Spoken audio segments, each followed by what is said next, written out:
Imagine the scene. A hushed, prestigious auditorium filled with an audience that expects nothing less than perfection, and a panel of judges known more for their biting cynicism than their compassion. When a young, unassuming girl from a remote Russian village steps onto the stage in worn-out shoes and a dress that has seen better days, the air fills with audible snickers and dismissive whispers. They see a girl who doesn't belong. They see a target for a joke. But what they don't know is that they are about to witness a moment of pure, unadulterated genius that will redefine the history of the show forever. Before we dive into this incredible journey of defiance and talent, I want to know who is joining us today. Where are you watching from? Drop your country in the comments right now, because this story is for anyone who has ever been underestimated. The lights of the Grand Moscow International Stage were blinding, a stark contrast to the dim, kerosene-lit kitchen where Alena Volkov had spent the last decade of her life. At just 19 years old, she carried the weight of an entire lineage of forgotten musicians on her narrow shoulders, yet to the 3,000 people sitting in the plush velvet seats of the auditorium, she looked like a mistake. The judges, a pop diva with a diamond-encrusted headset, a stony-faced music producer, and a cynical comedian, exchanged glances that ranged from pity to outright annoyance as Alena tripped slightly over a loose floorboard. The audience didn't hold back. A wave of chuckles rippled through the front rows, fueled by the visual juxtaposition of her thrift store floral dress against the high-tech, neon-lit backdrop of the world's biggest talent search. For Alena, the laughter wasn't a new sound, but here, under the gaze of a dozen cameras broadcasting to millions, it felt like a physical weight pressing the air out of her lungs, threatening to silence the song she had traveled 3 days by train to deliver.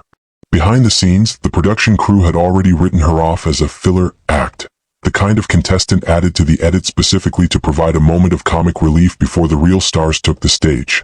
The head producer whispered into the judges' earpieces to keep it brief, assuming Alena would offer a mediocre folk song or perhaps a clumsy dance routine that would be forgotten by the next commercial break. As she reached the center of the stage, the lead judge, a man named Victor who had discovered some of the biggest names in European pop, didn't even bother to look at her resume, instead leaning into his microphone to ask a sarcastic question about whether she had gotten lost on her way to a school recital. The crowd roared with laughter, a cruel, collective sound that echoed off the acoustic paneling, while Alena stood perfectly still, her hands trembling as she clutched a small, battered wooden case that looked more like a piece of firewood than a professional musical instrument. The tension in the room was palpable, not because of anticipation, but because of a shared sense of superiority from the audience who viewed this girl from the Siberian wilderness as a relic of a bygone era. Alena looked down at her feet, noticing a scuff on her shoe, and for a fleeting second, she considered turning around and walking back into the shadows of the wings, returning to the quiet life of a farmhand where no one would ever mock her again. However, she remembered her grandfather's voice, a man who had played for the wind when no one else would listen, telling her that music isn't found in the glitter of a stage but in the honesty of the soul. She took a deep, shaky breath, the kind that expands the ribs and settles the heart, and finally looked Victor directly in the eye with a gaze so piercing and steady that his smirk began to falter, replaced by a momentary, confused silence as the laughter in the room began to die down into an uneasy murmur of curiosity. "I am here to play for the ghosts of those who were never heard," she said, her voice surprisingly low and resonant, cutting through the residual giggles of the crowd like a knife through silk. Without waiting for a signal from the directors or the boardhouse band, she knelt on the floor, an unconventional move that drew more confused gasps, and opened the weathered wooden case to reveal a traditional Gusli, an ancient Russian multi-stringed instrument that most of the modern audience hadn't seen outside of a history museum. The judges looked at each other, one of them actually rolling their eyes at what they perceived to be a boring cultural demonstration. But Alena remained unfazed, her fingers hovering over the strings like a predator stalking its prey. The silence that followed was heavy, a vacuum of sound that sucked the energy out of the room, as the girl who had been the butt of the joke just moments ago prepared to unleash a sound that had been fermenting in the cold, lonely winters of the North for centuries. With the first strike of the strings, the atmosphere of the entire theater shifted instantaneously, as if the oxygen had been replaced by a low-frequency hum that vibrated in the marrow of the spectators' bones. It wasn't just music. It was a wall of sound, a complex, polyphonic explosion that defied the simple appearance of the wooden box she held, weaving together haunting melodies of loss with thunderous rhythms of survival. The laughter vanished, replaced by a collective intake of breath so sharp it was audible over the speakers, as Alena's fingers moved with a speed and precision that was physically impossible for a human, blurring into a whirlwind of motion. The cynical comedian sat bolt upright, his jaw literally dropping, while the pop diva leaned forward, her eyes widening as she realized that the girl they had just ridiculed was possessing a technical mastery that surpassed every professional musician currently sitting in the building. As the performance progressed, Alena began to incorporate a vocal technique known as throat singing, a deep, guttural resonance that layered over the high-pitched shimmer of the Gusli strings, creating a haunting orchestral effect that seemed to fill every cubic inch of the auditorium. It was a sound of the earth, of cracking ice and howling wolves, and it resonated with a primal frequency that bypassed the intellect and struck directly at the emotions of everyone present. People in the audience who had been checking their phones or whispering to their neighbors were now frozen in place, some with tears already beginning to well in their eyes, as they realized they weren't just watching a talent show act, but were witnessing a once-in-a-generation cultural phenomenon. The girl they had laughed at was no longer a girl. She was a force of nature, a conduit for 1,000 years of history that was pouring out of her with a ferocity that demanded total and absolute submission from the listeners. The judges, who usually spent their time crafting witty critiques, were now completely silent, their pens abandoned on the desk as they watched Alena's face transform from one of timid uncertainty to one of divine fury and joy. She was no longer aware of the cameras, the lights, or the thousands of people judging her. She was back in the forest, playing for the trees and the sky, and that authenticity was what finally broke the last defenses of the cynical Moscow crowd.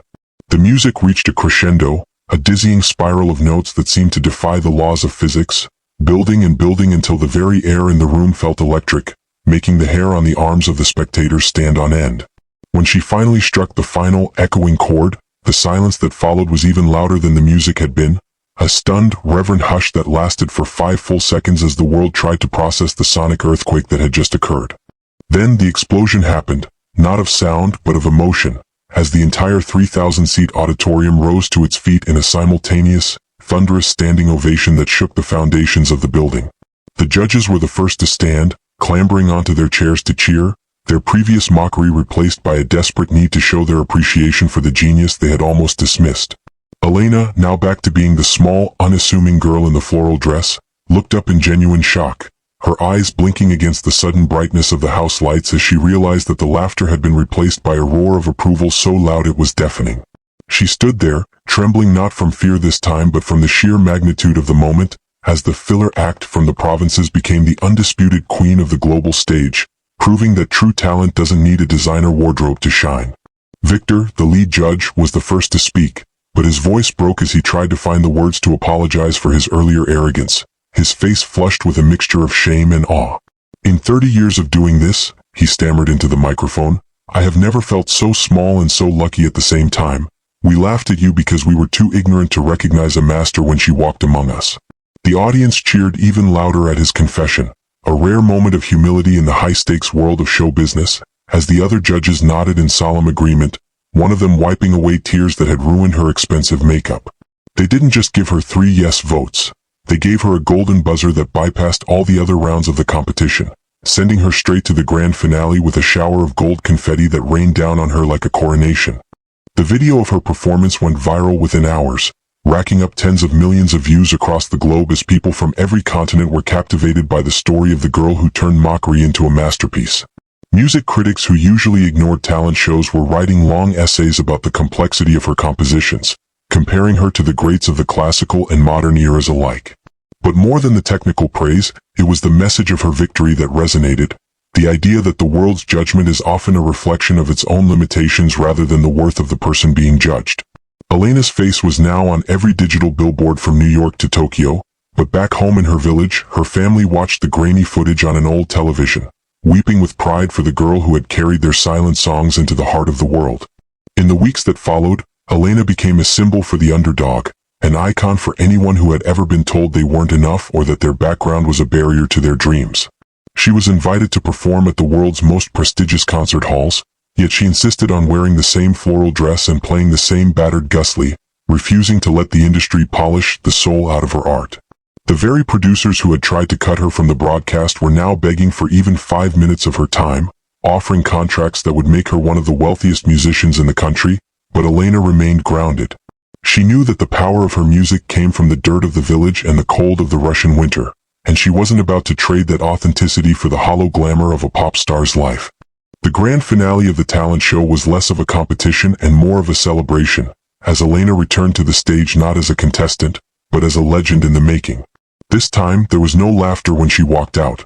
Instead, there was a heavy, expectant silence, a collective holding of breath as the world waited to see what she would do next. She didn't disappoint, delivering a performance that combined her traditional roots with a modern, cinematic scale that left the audience paralyzed with wonder. When she finished, the applause lasted for over 10 minutes, a record for the show, as the judges sat in stunned silence, knowing that they were merely witnesses to a moment in history that would be talked about for decades to come. Alena's story serves as a powerful reminder that the loudest voices in the room are rarely the ones with the most to say, and that true brilliance often hides in the most unexpected places. The people who laughed at her that first day were not villains, but merely victims of their own expectations, blinded by the surface and unable to see the depth beneath. Her victory was not just about winning a trophy or a cash prize. It was about reclaiming the dignity of her culture and showing the world that primitive instruments can produce the most sophisticated and moving art imaginable. She had outshone the glitter and the neon not by trying to fit in, but by having the courage to stand out and be exactly who she was, regardless of the cost. Today, Alena Volkov travels the world, but she always returns to that small village in Russia to teach the local children how to play the Gusli, ensuring that the ghosts of the past will always have a voice in the future. She is a reminder that excellence is the best response to mockery and that a single person, armed with nothing but a wooden box and a dream, can change the frequency of the entire world.